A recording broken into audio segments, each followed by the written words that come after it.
ഞാനാണ് ബ്രഹ്മരാക്ഷസ്. നിന്റെ അച്ഛനാണ് ഞാൻ ഭാവിച്ചത്. അദ്ദേഹത്തിന്റെ ആജ്ഞയനുസരിച്ചാണ് യവക്രിയെ കൊന്നത്. ഞാൻ എന്റെ കടമ ചെയ്തു.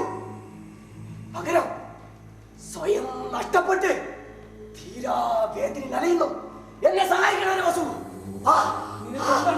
മോശനം നിന്റെ ദൈവങ്ങളോട് എനിക്ക് വേണ്ടി പറയണം.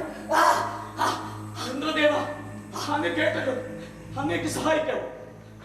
ഇതിലേക്ക് വേണ്ടി കാലചക്രം പിന്നിലേക്ക് തിരിക. ബ്രഹ്മരക്ഷസിന് വേണ്ടി ഏതെങ്കിലും ഒന്നിന് മാത്രമേ സാധിക്കൂ. നീ കേട്ടല്ലോ, എനിക്കൊന്നും ചെയ്യാൻ സാധ്യമല്ല. മറ്റൊരു കാര്യം, ആത്മാവിന്റെ പരമമായ സ്വാതന്ത്ര്യം ദൈവങ്ങൾക്ക് പോലും പറയാനാണ്. ഇവന് ഞാൻ മോചനം നൽകും. പക്ഷേ അതെത്രമാത്രം സംഭവമെന്ന് പറയാനായി. അപ്പോൾ അവൻ അവനായി എനിക്ക് നിതിരെ നഷ്ടമാവുകയും ചെയ്യും.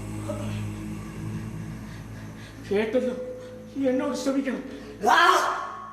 നിത്തിലെ തിരിച്ചു വരുമ്പോൾ അവളോട് നീ എന്ത് പറയും? അവൾ കാരണം ഒരാത്മാവ് തീരാവേദിൽ പൊളിയുന്നതെന്നോ?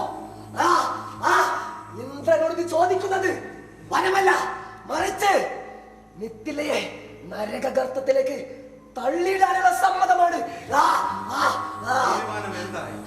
ഇന്ദ്രദേവ, ഈ ബ്രഹ്മരാക്ഷസിന് മോചനം നൽകിയാണ് നിത്തിലയുടെ ആത്മാവ്.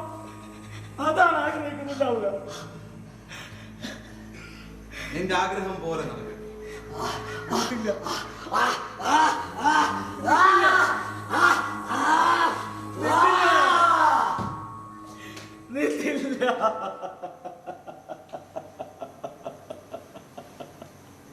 നനഞ്ഞ മണ്ണിന്റെ മണം. മഴ പെയ്യുന്നു.